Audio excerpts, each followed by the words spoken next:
ओम परम तत्वाय नारायणाय गुरुभ्यो नमः। भाइयों बहनों, बच्चों को मेरा प्यार और बड़े बुजुर्गों को मेरा प्रणाम। आप सभी मेरे साथ बोलिए श्री राम जय राम जय जय राम, श्री राम जय राम जय जय राम। हनुमान जी की वीरता बारे में क्या कहा जाए। भक्ति और प्रेम से उनका जीवन भरा पड़ा है। राम नाम की भक्ति और राम नाम का ही प्रेम उनके अंदर है। इसी भक्ति और प्रेम ने ही उनको अमरता का वरदान दिलाया और इसी भक्ति और प्रेम ने ही उनको भगवान का कार्य करने के लिए भगवान ने उनको धरती पर छोड़ दिया कि आप यहाँ रहकर यहाँ दासों का जो भक्त मेरे पर विश्वास करते हैं उनका कार्य करें।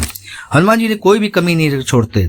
भक्त अगर उनको प्यार से बुलाता है भक्ति और समर्पण से, तो हनुमान जी कोई भी कार्य करने से नहीं छोड़ते हैं।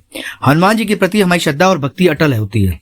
उन्होंने रामायण में क्या कुछ करके नहीं दिखाया और एक इतना बड़ा उदाहरण पेश किया भक्ति और प्रेम के विषय में। हनुमान जी की पूजा अर्चना और उनके भजनों का गाना हिंदू धर्म में विशेष महत्व रखता है। उनके प्रति श्रद्धालुओं की श्रद्धा अद्वितीय है। उनकी कृपा से विघ्नों का नाश होता है। ऐसे कौन से विघ्न हैं जो विघ्न हनुमान जी के नाम से समाप्त नहीं हो सकते हैं। ऐसा माना जाता है कि हनुमान जी की प्रतिमा को देखने से हर मनोकामना पूर्ण हो जाती है। अगर हमारी भक्ति श्रद्धा विश्वास है तो हमारी मनोकामना पूरी होने लगती है। आज व्यास जो कथा लेके आया है वो रानी जी की है। कैसे उनके बचपन में क्या घटना घटी जो उन्हें हनुमान जी ने उनके कष्टों से पार लगा दिया। तो उसको जानने के लिए अंत तक वीडियो जरूर देखें। और आप सनातनी हैं और हिंदू धर्म पर विश्वास करते हैं तो आपका अपना चैनल हनुमान को लाइक शेयर सब्सक्राइब जरूर कर लें, बेल आइकन जरूर बजा दें और प्लीज शेयर और सब्सक्राइब जरूर कर लें। सब्सक्राइब करने से पता चलेगा कि आपको इस दास का कार्य पसंद आ रहा है और शेयर करने से अगर किसी पास की जीवन में कोई अभी अंधेरा है, प्रश्नों के उत्तर नहीं मिल रहे हैं, शायद मेरे वीडियो देखने से उसके प्रश्नों के उत्तर मिले तो उस पूर्ण फल के भागी आप भी बन सकते हैं। रेणु जी बताती हैं, मैं बचपन से हनुमान चालीसा और हनुमान जी की पूजा करती आ रही थी, पर अचानक पता नहीं मेरे में परिवर्तन आ गया। मेरी आस्था माँ भगवती माँ दुर्गे पे आ गई और इसका मूल कारण था कि हमारे यहाँ पे बताया जाता है कि लड़कियां हनुमान जी की पूजा नहीं कर पाती, नहीं करनी चाहिए, इसलिए मेरी भक्ति में परिवर्तन आ गया था। मेरा जीवन बहुत अच्छा चल रहा था। शुरुआत से ही मेरे माता पिता ने मुझे बहुत अच्छे संस्कार दिए थे और मेरा जीवन बहुत बढ़िया चल रहा था। फिर मेरी शादी हो गई और शादी के बाद मैं गृहस्थ जीवन में आ गई थी। मेरी सास ससुर बहुत अच्छे थे और मुझे बहुत प्यार करने वाला पति भी मिला था जो मेरा बहुत ख्याल रखते थे। जब मेरी शादी को 1 साल हो गए तो मैं प्रेग्नेंट हो गई और 2 महीने के बाद जब मैंने अल्ट्रासाउंड करवाया तो सब नॉर्मल था। पर जब 4 महीने बीते, जब मैंने दूसरा अल्ट्रासाउंड करवाया तो डॉक्टर ने मेरी अल्ट्रासाउंड की रिपोर्ट देख के थोड़े टेंस लगे। मुझे लगा जो मेरे अल्ट्रासाउंड डॉक्टर कर रहे थे वो बड़े टेंस लगे। उन्होंने मुझसे पूछा कि तुम्हें कोई दिक्कत तो नहीं है? तो मैंने जवाब दिया नहीं, लेकिन उनकी बातों ने मुझे थोड़ा टेंस कर दिया था क्योंकि वह बातचीत ऐसे कर रहे थे कि मुझे डाउटफुल लग रहा था। रिपोर्ट लेने के बाद उन्होंने मुझसे कहा कि आप जरूर डॉक्टर से कंसल्ट कर लीजिएगा। यह बात जब उन्होंने कही तो मेरे उस बात को पुख्ता में हो गई कि जरूर मेरी रिपोर्ट में कुछ गड़बड़ है। फिर मैंने अपने डॉक्टर को रिपोर्ट दिखाई तो वह रिपोर्ट देखकर बोली कंडीशन बड़ी रिस्की है, फॉरहेड स्लैपिंग है तुम्हारी बच्चे की। बाकी उसकी हेल्थ तो अच्छी है पर फॉरहेड स्लैपिंग की वजह से दिक्कत हो सकती है प्रेगनेंसी के समय। जब डिलीवरी होगी तो शायद प्रेगनेंसी तब समस्या हो सकती है।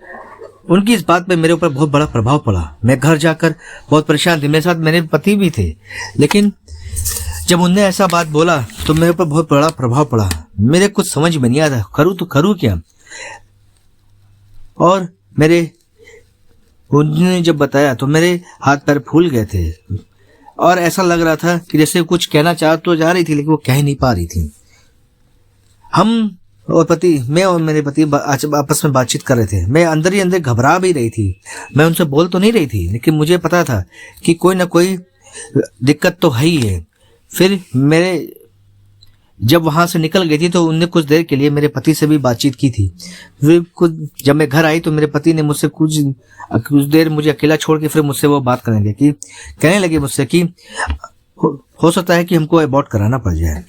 मैं यह बात सुन के बहुत रो पड़ी चिल्ला के, नहीं ऐसा नहीं हो सकता, पहला बेबी है, मैं ऐसा बिल्कुल भी नहीं करूंगी।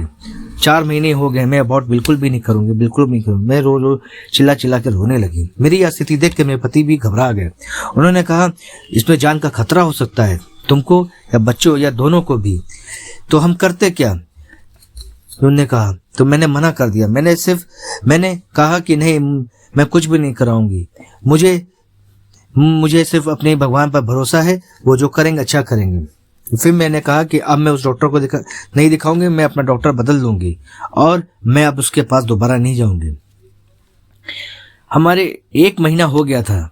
फिर हमने खूब पता किया डॉक्टरों के बारे में कि कौन सा डॉक्टर बहुत बढ़िया है, जो ऐसी कंडीशन में बच्चों की डिलीवरी आसानी से करा सकता है। तो बड़ी मुश्किल में हम लोग को हमारे फैमिली डॉक्टर ही पता चले, जो डिलीवरी केस ऐसे जो रिस्की केस वाले थे वो वहाँ देखते थे। फिर हम जब उनकी क्लिनिक में पहुंचे तो मैंने देखा उनके इंट्रेंस में एक बहुत बड़ी हनुमान जी की फोटो लगी हुई थी और मैं वह फोटो देख के बहुत गदगद हो गई थी, क्योंकि मुझे मेरे हनुमान दादा याद आ गए थे। मैंने उनकी बचपन में बहुत भक्ति की हुई थी और उनके नाम के बहुत से व्रत किए थे, मंगल। मैं हनुमान चालीसा का जाप करती थी। अब तो मुझे याद भी नहीं था उस समय, लेकिन उनको देख के मेरी सारी स्मृतियां याद आ गई थी और मुझे अंदर ही अंदर लगा कि मेरी समस्या का समाधान अब उनके पास ही है। हमने जाके उनको रिपोर्ट पूरी दिखाई और उन्हें रिपोर्ट पूरी पढ़ने के बाद और सब कुछ देखने के बाद, हमसे बातचीत करने के बाद वो भी कुछ परेशान लगे। फिर डॉक्टर साहब ने पूरा मेरा चेकअप किया। चेकअप करने के बाद कहने लगे, देखो बेटा, मैं मेडिसिन तो लिखे दे रहा हूँ और मेडिसिन से तुमको आराम भी मिलेगा, लेकिन जहाँ साइंस फेल होती है वहाँ अध्यात्म चालू होता है और मुझे लगता है कि मुझे तुम्हें कोई सलाह देनी चाहिए और अध्यात्म के विषय में तुम क्या वो करना चाहोगी? तो मैंने कहा, हाँ बिल्कुल डॉक्टर साहब, आप मुझे सलाह दीजिए। तो उन्होंने मुझे सलाह में कहा कि आप बजरंग बाण का पाठ करना चालू कर दें और हनुमान चालीसा का भी पाठ करना चालू कर दें। जहाँ साइंस फेल होती है वहाँ अध्यात्म चालू होता है और मुझे विश्वास है प्रभु की कृपा से तुम्हारी डिलीवरी नॉर्मल होगी। और या कह के हम लोग वहाँ से निकले। फिर मैंने घर आकर डॉक्टर की बातों को बहुत ध्यान से सोचने लगी कि हाँ, अगर डॉक्टर साहब ने कहा है तो जरूर कुछ ना कुछ तो बात होगी, कुछ ना कुछ तो करिश्मा ऐसा हुआ होगा, तभी तो उन्होंने मुझसे कहा है। फिर वो धीरे धीरे हम मेरे 7 महीने हो गए। मैं जब उनको दोबारा दिखाने गई तो उन्होंने जब मेरा चेकअप किया तो कहेंगे, बेटा दिन नजदीक आ रहे हैं, तुम्हारा जाप चल रहा है ना, तुम्हारा जाप बजरंग बाण हनुमान चालीसा चल रहा है? तो मैंने कहा, हाँ डॉक्टर साहब, वो रेगुलर चल रहा है, मैं सुबह शाम जाप करना नहीं बोलती हूँ और रोज करती हूँ। उन्होंने कहा, ठीक है बेटा, रिपोर्ट तुम्हारी सारी नॉर्मल है, लेकिन समस्या है और फोरहेड स्लैपिंग है, रिस्की है, इसलिए तुम जाप करना बिल्कुल मत छोड़ना। फिर डॉक्टर साहब ने कहा कि अब तुम जो 1 महीने बाद आना। मेरा जाप और हनुमान चालीसा का चल ही रहा था, लेकिन घटना घटने वाला समय वो आप कह सकते हो नजदीकी आ रहा था। 8वें महीने में जब मैंने अपना अल्ट्रासाउंड करवाया तो डॉक्टर ने बताया कि बेटा अब तुम्हारी डिलीवरी को आज से जो है 20 दिन में तुम्हारी डिलीवरी होनी है और तुम जो है अपना अध्यात्म से जुड़ी रहो और इस पर बहुत ध्यान दो। फिर मैं घर आकर मैंने कहा कि करूँ तो करूँ मैं क्या। फिर मैंने घर पे आकर उनकी बातों पर बहुत जोर दिया और मैंने संकल्प लिया और संकल्प लेते हुए संकल्प लेने का कैसे विचार कैसे किया जाता है उस बारे में मैंने यूट्यूब में बहुत सर्च किया, पूरा मैंने देख लिया। और जब दिन नजदीक यही करते करते लगभग जो है 12 दिन हो गए थे, 12 दिन हो गए थे यही सर्च करते करते।